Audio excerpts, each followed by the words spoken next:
एक अति महत्वपूर्ण मुद्दे पर हम विशेष चर्चा करें। हमारे यहाँ पर भाजपा और संघ के बारे में अनेक प्रकार की भ्रांतियाँ थी। अब ये भ्रांतियाँ दूर होती जा रही। भाजपा संघ की संतान ही है, इसमें तो कोई शंका है ही नहीं।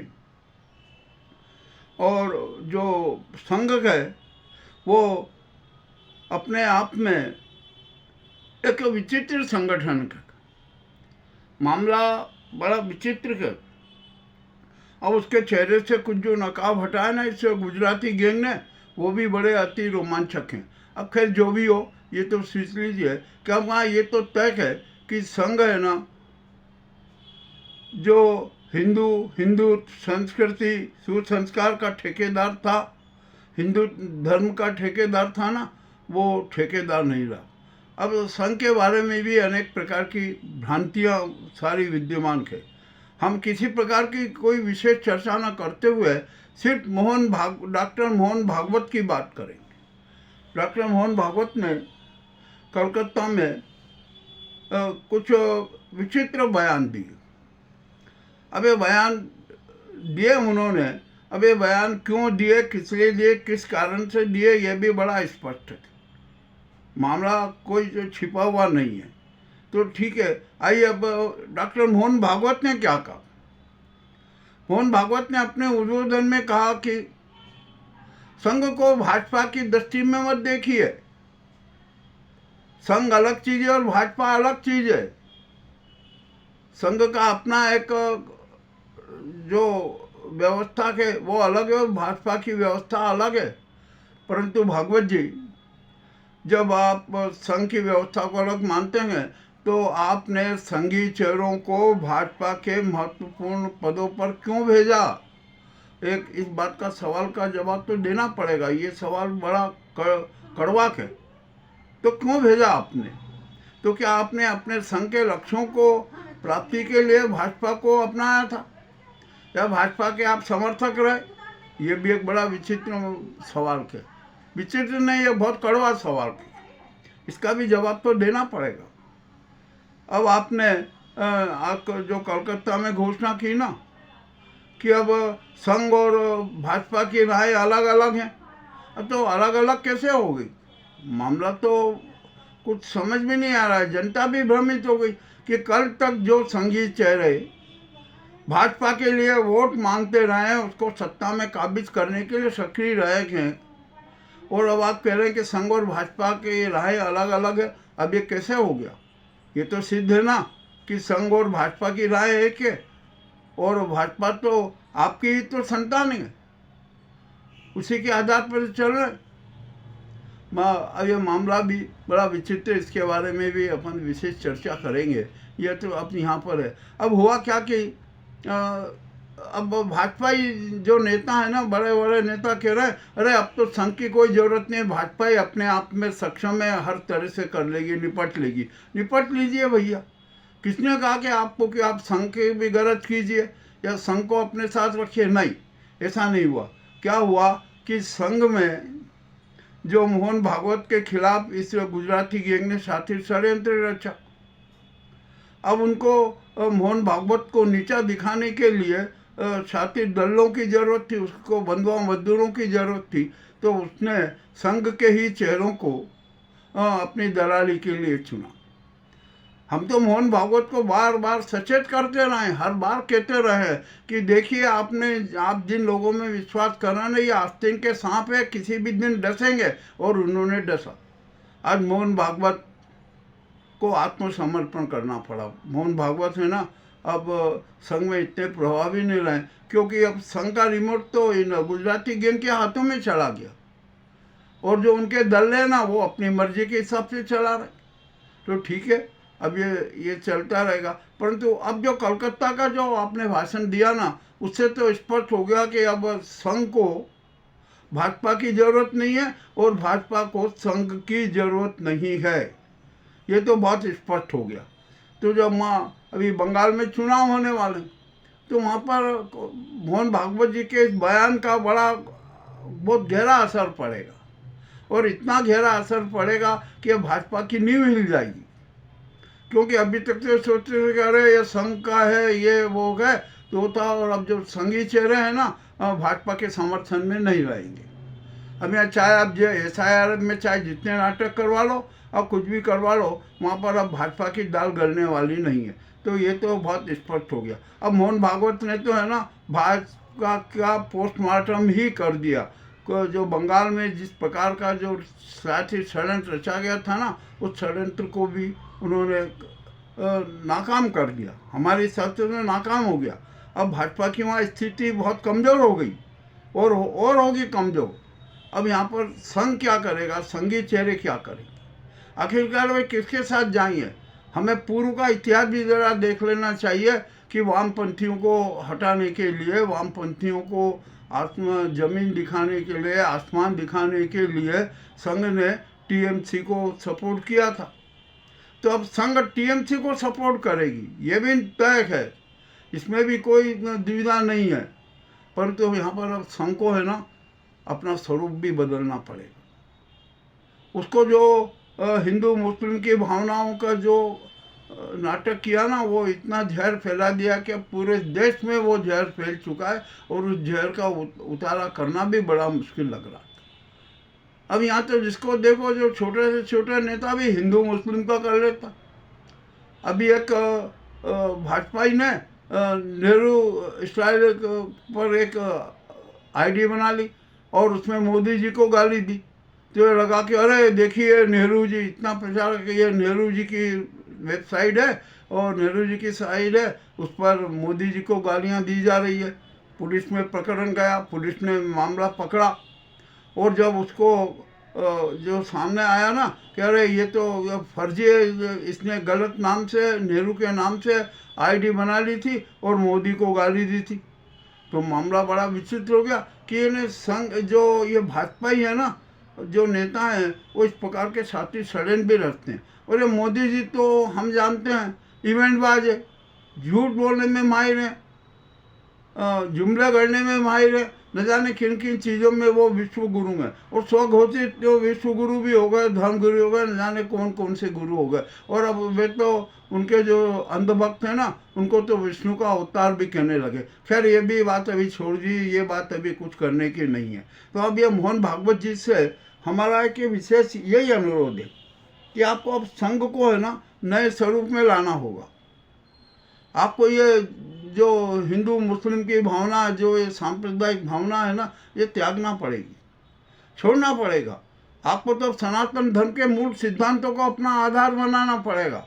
विश्व बंधुत्व की भावना से संघ को चलाना होगा, सांप्रदायिक सद्भाव की भावना से चलाना होगा, हर पंथ का हमें सम्मान करना होगा, वसुधैव कुटुंबकम की भावनाओं को मूर्त रूप देना होगा। ये बहुत ज़रूरी है। अब यहाँ पर अब क्या इसका परिणाम आएगा संघ का और भाजपा का? लोग इसको कह रहे हैं कि तो राजनीतिक शीत युद्ध है। नहीं, मैं इसको राजनीतिक शीत युद्ध नहीं मानता हूँ। मैं तो इसको यादवी संघर्ष मानता हूँ, जैसे कि हमारे महाभारत काल में हुआ था। अभी इसमें एक अब इसमें कौरवी सेना कौन है, ये भी एक बड़ा सवाल आएगा। और धर्म का पक्षधर कौन है, ये भी एक सवाल आएगा। तो अब मामला बड़ा विचित्र हो गया। वे मोहन भागवत जी से तो बहुत विद्वान आदमी है, हम तो उनके चरणों की धूल के अनुकरण भी नहीं है, मगर आज ये सवाल कर रहे हैं क्योंकि हमने बार बार चेतावनी दी मोहन भागवत को। और मोहन भागवत ने जब उज्जैन आए थे तो वो स्पष्ट कह चुके थे। रोटी का एक कार्यक्रम था, उस समारोह में मैं भी था, और उसमें जब भागवत जी ने कहा था कि हमारे देश में विश्वास का संकट सबसे बड़ा संकट है, और उसी के वे शिकार हुए। और अब तो और ज़्यादा हो रहा है। अब तो ये भाजपा ही है ना, संघ की खुलेआम आलोचना करने लगे, अरे संघ कुछ नहीं है, ये तो जमीन खोर है, धन खोर है, खरबों की संपत्ति बना के बैठा है। और इसने जो भाजपा के शासित राज्यों हैं ना, उनसे खूब मोटा माल लिया है। ये सब न जाने क्या क्या सारी बातें हो रही है। तो यानी अब संघ भी बदनाम हो गया। तो अब संघ को नए स्वरूप में लाना पड़ेगा। ये बात सही है। और संघ को अपना आधार सनातन धर्म को बनाना पड़ेगा। हर पंथ के जो आराधना स्थल है उनका सम्मान करना पड़ेगा। हमारे मोहन भागवत जी स्वामी विवेकानंद के कट्टर भक्त हैं और उन्होंने खूब अध्ययन किया, उनको आत्मसात भी किया है। तो मैं मोहन भागवत जी को एक बात याद दिला दूं कि स्वामी विवेकानंद जी ने बहुत स्पष्ट कहा था कि हर पंथ के आराधना स्थल है ना, वे नमन योग्य हैं, उनको नमन करना चाहिए, उनका सम्मान करना चाहिए। और इसका उन्होंने कारण भी बताया कि जो ये जितने भी पंथों के आराधना स्थल है ना, ये देवदूतों के विश्राम स्थल हैं। वहाँ पर देवदूत विश्राम करते हैं और हम यहाँ पर जो हिंदू मुस्लिम और ये इस तरह की भावना फैलाकर है ना, जो देवदूतों के विश्राम में खलल डालते हैं। मामला तो सही है और 100 बात सही है। अभी जबलपुर में एक घटना हो गई, क्रिसमस के लिए एक प्रार्थना सभा हो रही थी। वहाँ पर ये कट्टर हिंदूवादी घुसे और वहाँ जय श्री राम के नारे लगाने लगे और वहाँ पर मार हड़कम मचा, पुलिस को हस्तक्षेप करना पड़ा। तो भैया ये अधिकार आपको किसने दिया कि आप किसी भी पंथ के आराधना स्थल में या उसके समारोह में जाकर आप श्री राम के जयकारे लगाएं? मामला तो बड़ा विचित्र है। ये ऐसा होना नहीं चाहिए ना। और ऐसा करना, इन्हें राम नाम का अवमूल्यन करना है, यह विवाद आप जान लीजिए। भगवान राम ने कभी किसी से पूर्वाग्रह नहीं रखा, उन्होंने सबको समान दृष्टि से देखा। मगर ये तो यहाँ जो उनके जो भक्त हैं ना, ये उन्मादी भक्त हैं, अति उत्साही भक्त हैं, ये तो राम के नाम का भी अवमूल्यन कर और इनको शर्म भी नहीं आती है और अहंकार के साथ राम का नाम लेते हैं। ये सबसे बड़ी शर्मदायक बात है। खैर जो भी है, इसके बारे में भी अब क्या चर्चा करें। ये तो आदमी का जो चरित्र है ना, अब वैसा ही हो गया, उन्मादी चरित्र हो गया है, तो उसके सिवा कोई रास्ता नहीं है। और मोहन भागवत ने तो कह दिया कि लोग अपने अपनी राजनीति को चमकाने के लिए हर मस्जिद के नीचे मंदिर खोज रहे हैं। अब ये भी गलत बात है ना, अब क्यों करें। हाँ, इस मामले में अटल बिहारी जी ने बहुत स्पष्ट कहा था और कहा था कि हमें है ना देश में भावनात्मक एकता के लिए, सांप्रदायिक सद्भाव के लिए हमें ऐतिहासिक बर्बरताओं को भूलना होगा। उनके आधार पर, ऐतिहासिक बर्बरताओं के आधार पर हमें कोई ऐसा कार्य नहीं करना चाहिए जो हमारे सांप्रदायिक सद्भाव को बिगाड़ दे। किंतु यहाँ ऐसा हो नहीं रहा है। अब क्या किया जाए? तो अब ये मोहन भागवत जी को ही अब सोचना पड़ेगा। मैं तो बहुत छोटा आदमी हूँ, कोई कुछ भी नहीं है। मोहन भागवत जी को सुनने जाता हूँ और सुनता भी हूँ और मैं तो समीक्षा भी करता हूँ।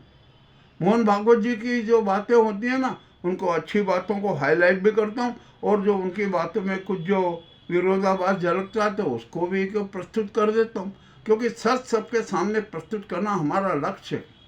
हम जनता के सामने रखते हैं। हम देश के संविधान के प्रति नतमस्तक हैं, हम देश की सुव्यवस्थाओं के प्रति नतमस्तक हैं, हम लोकतंत्र के प्रति नतमस्तक हैं। हम सुव्यवस्था चाहते हैं, हम हर व्यक्ति का सम्मान चाहते हैं। हमारे जो हिंदुस्तान का 147 करोड़ आदमी है ना, और जो अंतिम पंक्ति में खड़ा है, हम उसके भी कल्याण की बात करते हैं, उसकी भी सेवा की बात करते हैं। ये हमारे लक्ष्य है। तो हम तो स्पष्ट बात कहेंगे, हम किसी से डरे क्यों। ये आज की जो अभी मोहन भागवत जी का और जो कलकत्ता वाला बयान आया ना, उसके बारे में हमने इतनी बातें कहना पड़ी।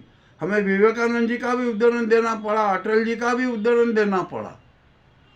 और जो जबलपुर में, मध्य प्रदेश के जबलपुर में जो चर्च के एक क्रिसमस समारोह में जो गड़बड़ी हुई, उसका भी उदाहरण देना पड़ा।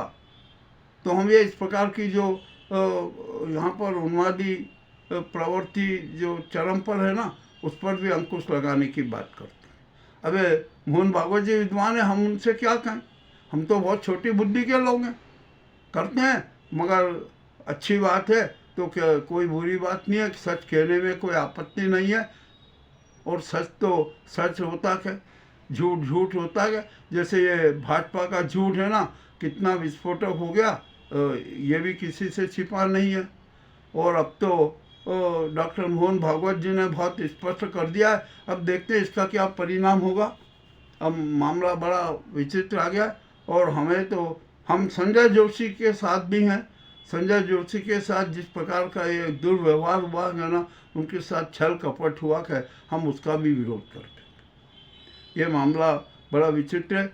यह आज का ये एपिसोड आपको कैसा लगा हमें अवश्य बताएं और हमें आप प्रोत्साहित करते रहिए। हम कभी किसी से यह नहीं कहते कि हमारे चैनल को लाइक कीजिए, सब्सक्राइब कीजिए, नहीं, हम कुछ भी नहीं कहते। हम तो यहाँ पर जो सच है ना, अपने कर्तव्य पथ पर हम निरंतर चल रहे हैं और चलते ही रहेंगे। उसके लिए सर्वस्व बलिदान करने को तैयार हैं। हमें कोई किसी प्रकार का प्रलोभन नहीं है, किसी से भी पूर्वाग्रह नहीं है। तो ये हमने जो मोहन भागवत जी का जो हृदय परिवर्तन हुआ, जो उनका कुछ विचारों में परिवर्तन आया ना, तो उसकी जानकारी जनता को देना अनिवार्य रूप से जरूरी था। उसको हमने पूरा किया। बहुत बहुत धन्यवाद।